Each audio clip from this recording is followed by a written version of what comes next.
The wholesome love story of a young man who was bullied throughout high school and a female gorilla. For better or worse, this story begins. I'm just kidding, guys. Trust me, the story's not what you think it is. A Japanese high school student named Seiichi Hiragi is our protagonist. He's fat, ugly, and short. The story also wants you to know that our protagonist is smelly because, well, it's relevant. Anyway, so Seiichi is living his life as a high school student. You can probably guess what life must be like for him. He gets bullied, mocked, ostracized, and downright neglected. It's hard not to feel some sense of sympathy for this protagonist. And there are other students in his school who feel the same way as well. They know that despite Seiichi's appearance and status, he's genuinely a good guy who'd lend a helping hand to just about anyone. However, one day his class receives a message from a metaphysical entity who informs them about how they are about to be isekai'd to another world, though they'll have to pair up with each other because the voice says so. Which is why the stats and basic abilities of all the students start showing up on a blue screen. So considering this and other things, they all start choosing their partners. As you can expect, Seiichi is the only one who doesn't get chosen. If his general appearance wasn't enough, the man was cursed with level 1 stats. Any rational student just wouldn't choose him. He can only watch as all of his other students disappear right before him, but then the voice decides to take him to the other world anyway. He's given a special skill, which basically allows him to adapt to just about anything.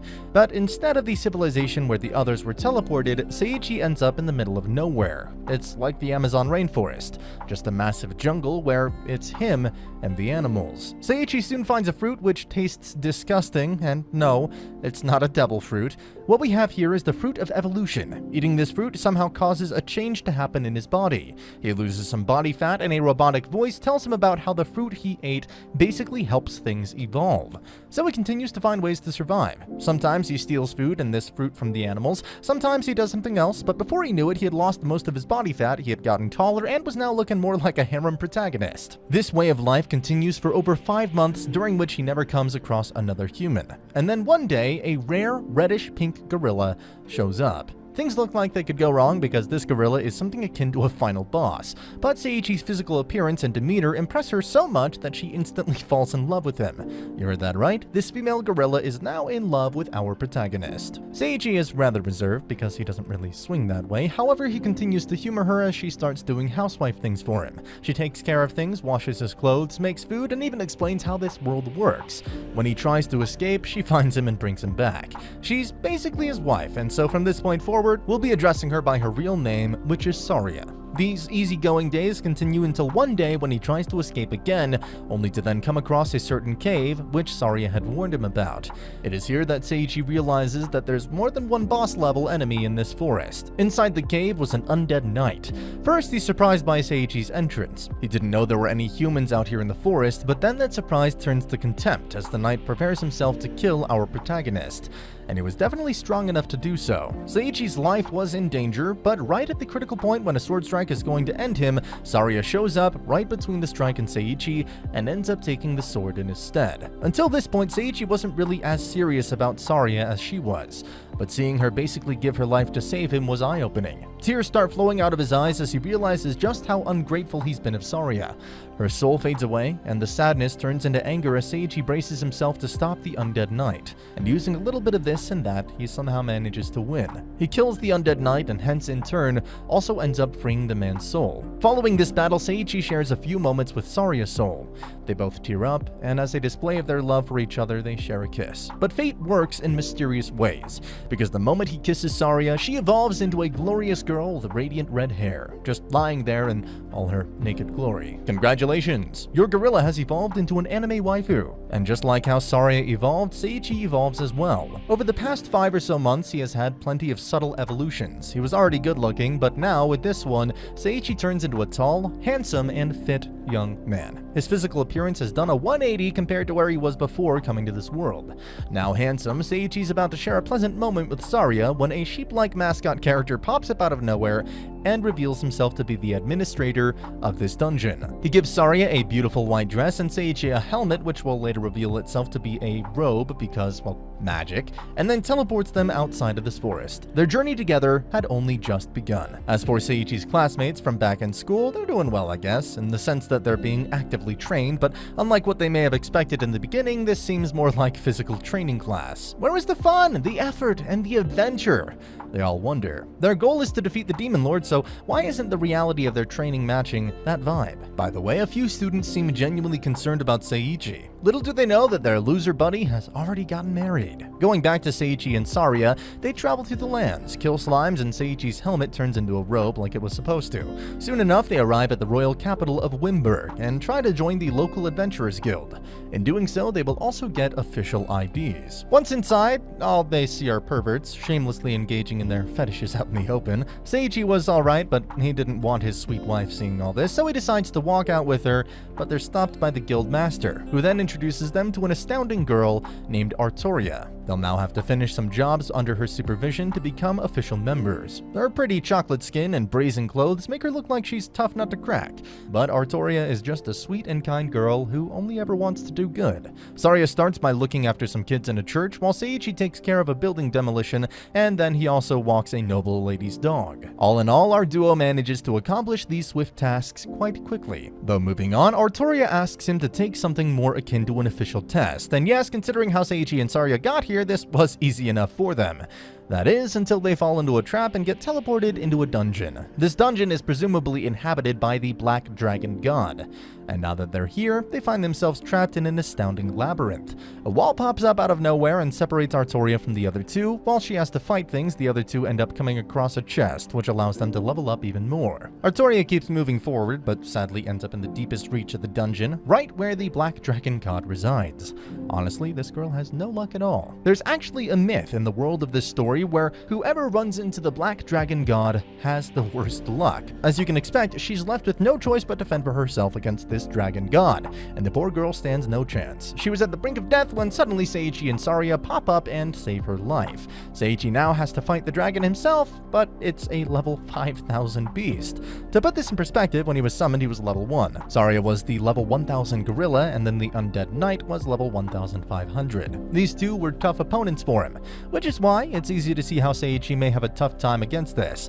It's tough in the beginning, but Seiichi once again manages to pull through. He slashes the dragon and effectively slays him. In turn, it also grants him the power of spatial magic, along with many other boosts. Using this, he teleports them all back to where they were. He was carrying Artoria when they walked back to the guild, but she just starts blaming herself for all that happened. As it turns out, her bad luck is no joke. It's minus 2 million, and this looks serious. She is misfortune personified. Artoria was looking pretty down in the dumps, but Seiichi assures her that it'll be okay. Everyone loves her. Then later, while she's shedding tears by herself, Seiichi shows up from behind, gives her a warm hug, and then puts a rare ring on her finger.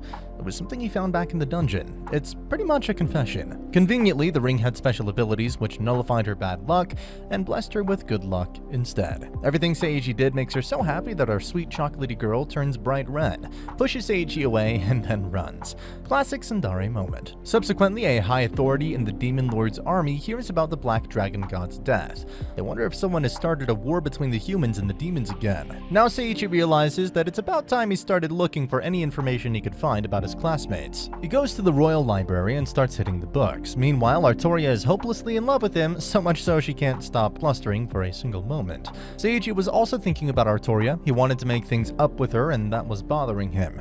When he's at the cafe, the manager and a good local named Ronze tells him to be honest with her. Similarly, Artoria is vividly told by her friend Adriana about how she's madly in love with him. Soon enough, the two come face to face with each other. They're approaching each other, and just like that, Artoria's already blessed our protagonist with a kiss. This was her confession.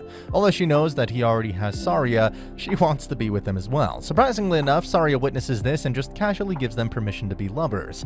Rejoice, Seiichi. Now you have two beautiful girls by your side, and they love you with all their heart. Anyway, so in the wake of the recent events, Seiichi becomes an A-rank adventurer, and so the guildmaster tells him to get himself a horse because just what is an adventurer without a horse? Sure enough, he takes them up on the advice and visits the local stable. There are quite a lot of strong horses, but he ends up choosing the rather aggressive female donkey. She seems hungry, so he gets her some food. He also comes across a young artist named May who is being bothered by her friend to enter the royal art competition, which will be held about a month after the race. Seiichi notices this and tells him that if he wins the race, May shall enter the competition. They had themselves a deal. The day of the competition soon arrived, and our donkey, named Lulun, seemed sick and tired because she didn't have a proper breakfast before getting here. This causes them to lag behind the others when the race starts, girls, but Seiji had one of those fruit of evolution on him. He feeds one to her, and thanks to it, she instantly unleashes Super Saiyan levels of improvement in speed and aggressiveness. Seiji and Lulun not only bypass everyone else,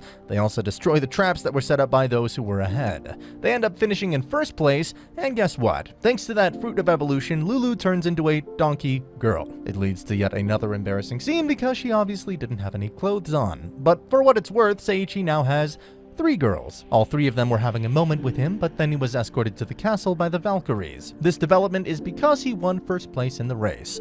As a reward, he gets to spend a day with the Valkyries. These are girls who are revered as the strongest warriors in the kingdom. Once there, the captain of the Valkyries, named Louise Blaze, challenges him to a training match. With her gentle blue hair, she has quite a graceful appearance, not to mention her reputation as the strongest Valkyrie.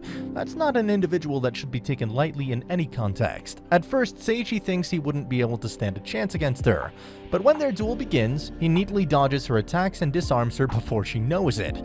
That's right, even Seiji himself doesn't know just how high the limits of his abilities go. Louise was taken aback by this, but she accepts her loss and declares that from this point onward, she is Seiichi's apprentice. Though before this could develop any further, the king of this kingdom is attacked by an assassin. This was an emergency. All the Valkyries immediately act. They apprehend the assassin, who appears to be a little girl. Subsequently, Seiichi's classmates are now seen as students at the Barbador Magical Academy. So now they are in the case of a demon nation, which is led by the demon lord's own daughter. While the girl was in the hands of the Valkyries, Seiichi realizes that the king was fatally wounded. He's now in a critical condition because of the curse. Seiichi uses his abilities to understand the king's medical situation and cures him using a healing spell. As it turns out, the king's actually the good man he met at the cafe who told him to just be honest with Artoria. This earns him trust of the king, and the king also gives him the freedom to practice and learn skills in the castle. Meanwhile, the mentor who was in charge of the students asks the emperor about why they were sent to that academy. To this, the emperor reveals that he had placed bracelets on all the students in order to make sure that they never become a threat to their empire. He's also the one who sent that little girl to assassinate the king of Seiichi's kingdom. It's revealed that this girl is from an ancient race, who is now being used by the emperor as a slave. Speaking of the little girl, her name is Oliga, and she's now being interrogated by the Valkyries. They aren't being too nice, but after noticing that Oliga was wearing a slave collar, which is basically the cause of why she did what she did, they decide to stop interrogating. Seiichi's other girls get there too, and of course, they are welcome. He then uses his abilities to break the collar, and he also creates his own liberation spell, which essentially frees Oliga. The girl simply bursts into tears. She's genuinely grateful for this. She introduces herself and explains how she was separated from her kind when she was even younger, and the emperor then had her be trained to be an assassin. She feels disgusted with herself and states that her hands are full of blood. But Seiichi holds her hands and comforts her by stating that it wasn't her fault. No, the one in the wrong was the Kaiser Empire. Seiichi also tells her that she will be his younger sister from now on. Poor little girl was slaving away all this time without ever getting the chance to rest or catch a break, but now she can. She's still afraid though of what the Empire might do, but Seiichi assures her that he is much stronger than he looks. After this, Seiichi trains a little bit with the Valkyries, but apparently Louise had to go take a look at the borders because of some monster activity that had been reported. And it's the enemy. So she tells Seiichi to take care of the king while she's away. The girl has a lot of respect for Seiichi. Days go by, and soon it's been a week since Louise left with her army. Today was a special day though, because the legendary wizard named Barnabas was here. He is the one who mentored the current king. The old man mentions the students were transferred to the Barbador Magical Academy. This is the first time Seiichi finally learned something about the whereabouts of his former classmates. While this comical yet interesting conversation was going on, a soldier arrives in the castle and informs them about an army of 5,000 monsters that is about to invade the capital city. Louise and the Valkyries are fighting against the monsters on the border, along with the legendary Black Paladin, who is this nation's finest soldier, which is why there's no one who can protect the capital. This is where Seiichi comes in, along with the remaining soldiers and the Adventurers Guild. The gang unites to take down the monsters. Seiichi's girl team seems especially motivated to steamroll the enemy. Seiichi and Barnabas observe with the king while everyone else attacks. He was getting impatient, but the old wizard tells him to simply observe and see the power of their allies. Sure enough, the Adventurers Guild was casually using perverted traps and whatnot on the monsters. In the end, Seiichi didn't have to do a thing while everyone else eliminated the monstrous army, and they rejoice. Sadly, this was just the first wave of the army. The next one coming is much stronger and devious. When they arrive, things don't go nearly as well as last time. This prompts Seiichi to act. He comes up with an offensive spell called Judgment, and this spell basically just works like a cheat code. Within a moment, lightning flashes from the skies and specifically kills all the enemies. Smoked. Just like that, he had eliminated the second wave of the army. His level increases several folds and it becomes even stronger. The great wizard Barnabas commends his talents and asks him if he'd like to be a teacher at the Barbador Academy. Naturally, Seiichi's excited by this opportunity. He gets to teach magic and the students will be his former classmates. But he wants Barnabas to wait until after Louise and her Valkyries have returned because leaving the capital unattended would not be a wise decision. Plus, he also has the girls to look after. But Barnabas is okay with it. He can wait, and when Louise returns, he can then bring the girls to the academy as well. In the following days, Seiichi and the girls have quite a lot of wholesome moments together, just walking around, being silly and careless, and then, of course, there was the art contest. Remember that girl who had to participate if Seiichi won the race? Well, she ended up winning first place. As for what she drew, it was a beautiful painting of Seiichi riding Lulun. Though it happened soon enough, Louise returns along with all the Valkyries, and so Seiichi and his girls bid farewell to the city. They will definitely return though. Meanwhile, the Demon Lord is disappointed because his army's lost and he wasn't able to resurrect himself. But then a follower of the Demon Lord reveals that their next target is the Barbador Academy. This is where the first season of the anime finishes things up, but of course the story continues in the next season. The adventures of Seiichi and his girls have only just begun in the grand context of this series. And that's the end of the video. As always, if you liked what you saw, subscribe to the channel. I'll be uploading a lot of videos just like this, so I'll see you at the next one.